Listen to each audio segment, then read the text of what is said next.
What's his credit score? It's like 532, something like that. 532 plus my 590, that should get us where we need to be.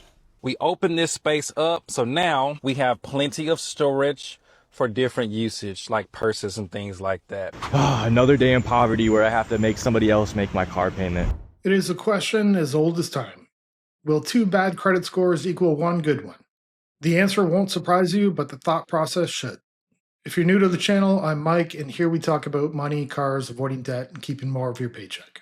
If that sounds good, hit that like and subscribe button and drop a comment. I'm just returning your call on our interest in our 2021 Range Rover, trading in a 2022 Jeep Wagoneer. To confirm, you have 101,000 miles, right? Yes. We had a recent repossession last year, actually. What was that about? We got the car. I was trying to rent it out. That didn't go so well. Basically, just gave it back to the dealership. I was like, I can't do nothing with it. Obviously, it's a repo. Obviously, there's no possible way you can follow through with the contract you signed.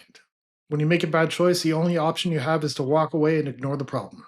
I understand not wanting to pay, but depending on if she plans on borrowing even more in the near future, it might end up costing her even more now. And you have 2 addresses on the application. It says there's one in Fort Lauderdale and one in Atlanta, Georgia. Where do you live? In Fort Lauderdale. I've submitted to like 6 different banks. One came back, but you would need $30,000 down because of the negative equity. Last payoff I pulled from your Jeep Wagoneer is $42,000. The highest I can offer in your Jeep Wagoneer would be $26,000. So that means you're about $15,000 in negative equity. How much money do you have down? About $5,000, $6,000. You have a 593 credit score is what I pulled. And unfortunately, with that and recent repossession, no bank is going to be able to carry over that negative equity and then get you approved in this Range Rover. This woman has it all. Not so great credit, a repo, negative equity, and of course she needs a luxury Range Rover that's known to be unreliable and expensive to fix. Buying any vehicle right now would be a bad move. Even if she could get approved, her interest rate would be extremely high. Que básicamente él no puede hacer nada. Entonces él me está diciendo que yo tengo el crédito mal. ¿Tú me puedes hacer el cosigning? Sí. Okay, my boyfriend says he will cosign with me. Okay, what's his credit score? It's like 532, something like that. 532 plus my 590, that should get us where we need to be. What do you mean? Explain that to me. 590 plus 530. That puts me in 1,000 points in the credit. I should be approved then. The highest credit score you can get is 900. Unfortunately, it doesn't work that way. If it only worked that way. Could you imagine the amount of debt people would be in or the amount of repos that would be happening? Some people just don't understand how their credit score works or how it affects borrowing. It's something so basic and you can learn it in under 10 minutes. Está diciendo que no se puede hacer nada. Imagínate que la gente dicen algo en Instagram y cuando tú la llames a ellos. Que yo entiendo todo, okay? I understand Spanish and I speak Spanish. Cuando un cliente tiene un crédito bueno, sí, yo puedo ayudarle, pero tú tienes crédito no bueno también, un carro no bueno, tienes 5,000, 6,000 cash down payment, no puedes hacer un trato. Vamos a hacer un trato, comprar un carro más barato, work on your credit, y después un año vamos a hacer una aplicación por un Range Rover porque ahora tu crédito es malo, no puedes hacer nada. You're saying to me, if I get a cheaper car with my 5-6 grand down, I stay in the car, and then later you're going to help me get the Range Rover, right? Buy a cheaper car, or just keep the Jeep Wagoneer, use that 5 grand, pay off some debt, and then wait 6 months, and then let's reapply for something. All right, I'm going to do what you say. I appreciate your time today. No problem. Explain things to me. Yes, absolutely. He always gives great advice, and it's Ride with Yusuf if you want to check him out. I do not understand the need to upgrade every couple of years. The goal should be to pay off the car you have and drive that thing as long as you can, and save as much as you can. Another day in poverty where I have to make somebody else make my car payment. Filling this thing up with gas right now so we can take it to the airport and let a random guy borrow my car for a day. Just gotta get some pictures of the car. If this guy wrecks it, I have proof. How you doing? Good, how are you? Nice to meet you. Pleasure to meet you. How's your flight? It was good. Best car I could find on Zero. I used to have a buddy that they tried to get into rental, but I think he gave up on it. He used to have like a couple 911s that were fun, but yeah, those would be good cars. Now, I don't think this guy actually needs someone to make his car payment, but quite a few people do, and they are renting their cars out to keep up. It looks like a quick and easy way to make a few extra dollars, but I wouldn't trust someone driving my car, and here's why. Turo Escalade got some damages, y'all, so I picked it up, or I'm picking it up over here by left field. It's a little dirty inside. I guess they were having a good time or something. They left some hats in here. Smells like a little bit. I found some ashes, so they're probably smoking out in it.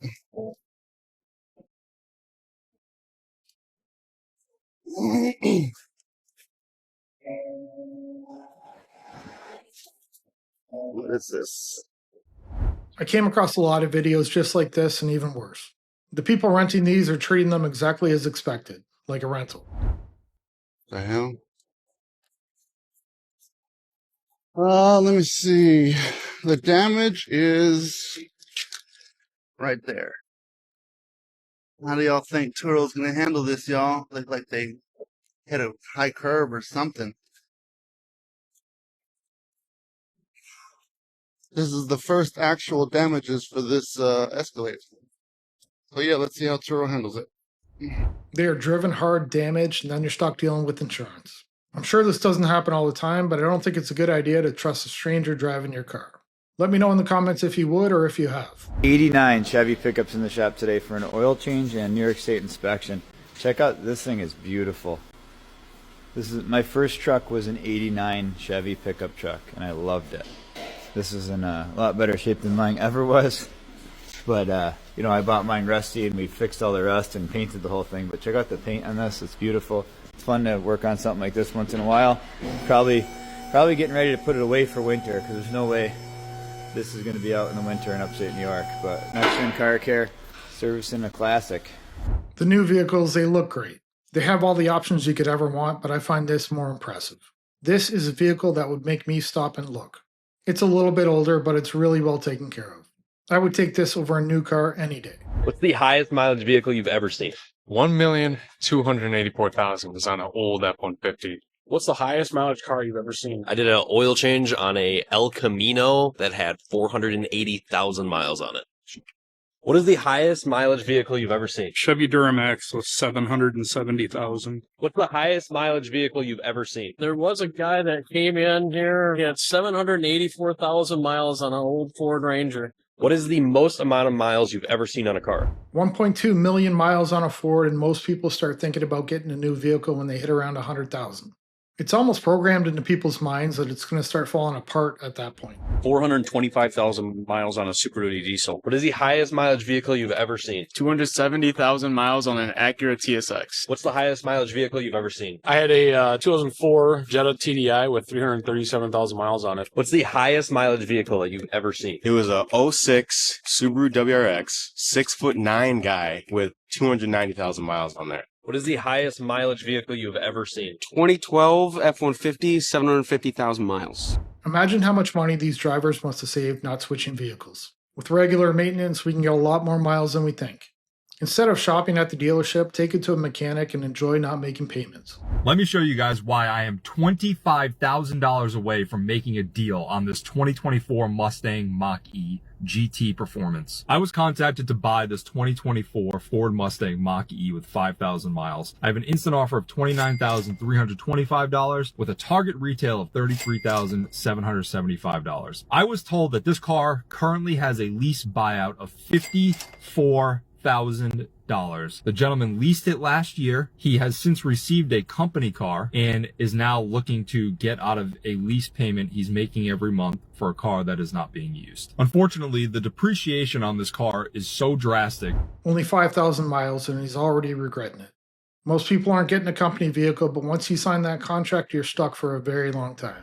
That he now has roughly $25,000 in negative equity, which means the only way out is to just keep paying your lease payments until the lease ends, or you're taking $25,000 out of pocket. My goal is to always pay as much money as I can for cars. I want to help dealers put together deals on trades, and I want to help consumers get as much money as they can for their vehicles when they sell them to me. A company-provided vehicle has monetary value even if you're not paid it directly. It's part of your total compensation package. And being stuck with this Mustang, he's losing a lot of pay. I freaking love the all-new 2025 Hyundai Santa Fe. The striking appearance. It's boxy, it's big, it is now 3-row. I also like these massive 21-inch wheels. Check out this digital rear view camera. With the flip of a switch, you can switch it from regular to digital. Not only do we have the brand new dual 12-inch display, which is like a panoramic screen up here, you also have two. It's all about the options, the extras, screens, and the overall look of the car now. You would think more people would be interested in fuel economy, maintenance, and repair costs. but that seems to be the last thought. Wireless phone chargers down here, and this car is going to be the safest thing on the road. By moving the transmission up to the column shifter here, we open this space up, so now we have plenty of storage for different usage, like purses and things like that. The all-new Santa Fe now has the widest opening rear tailgate in the market. Look at that thing. It is massive. My name is Michael. I work here at Homer Skelton Hyundai down here in Olive Branch, Mississippi, right outside of Memphis, not too far, okay? Dealers are now selling gadgets, not cars. They just happen to drive. I wish these companies would focus more on making a reliable car instead of adding more electronics. If I want an iPad, I'll go to Best Buy. And you don't own none of those cars right now, which is worrying, and I wouldn't take advice from you. You are 100% right. I no longer own the Scat, any of the Hellcats, or the Corvette. I moved my money into something a little bit different. Now, I'm not going to say too much, but instead of cars, I have these now. This is great to see. A young guy realizing early he doesn't need the cars. He's put his money into something that'll hopefully make him more in the future. And I bet it's something he won't regret. I'm going to end the video here and ask you to hit that like and subscribe button. Drop a comment below. I'll see you in the next one. Bye.